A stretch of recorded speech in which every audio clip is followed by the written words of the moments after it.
In the news this week, the Methodist Church moves towards conducting same-sex weddings. The named person scheme is still causing confusion in Scotland. And the Court of Appeal upholds the right to express Christian beliefs. Hello. The Methodist Church has taken a step towards conducting same-sex weddings, but evangelicals are urging the denomination to stay faithful to the Bible.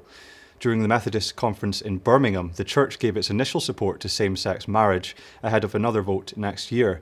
David Hull of Methodist Evangelicals Together said he was very saddened by the decision.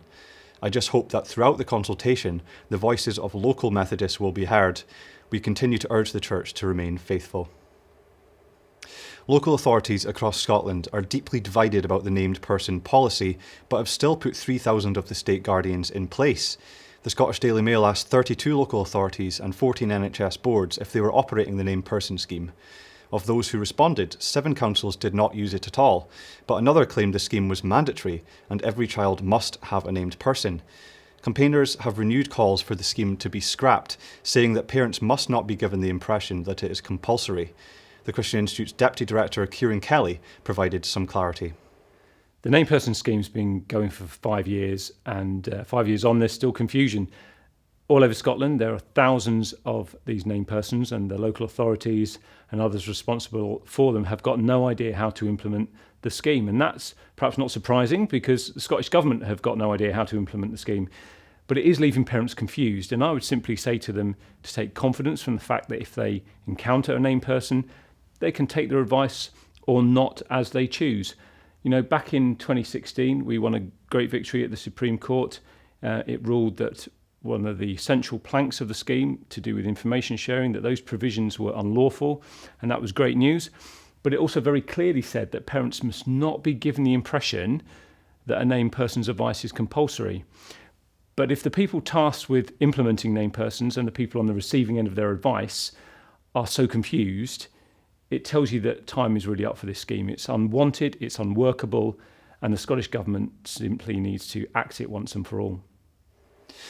The NHS has launched its first clinic for psychosis patients with a history of cannabis use.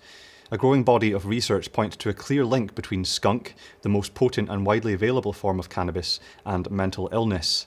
Dr. Marta DeForti of King's College London decided to launch the clinic when she realised around 2/3 of her psychosis patients were current or former cannabis users, and she cautioned against the recent push by some politicians and activists to legalise the drug for recreational use. My concern is that there is no way you can legalise recreational cannabis without cannabis use going up, as has happened in America, and there is a potential for a lot of people to come to harm.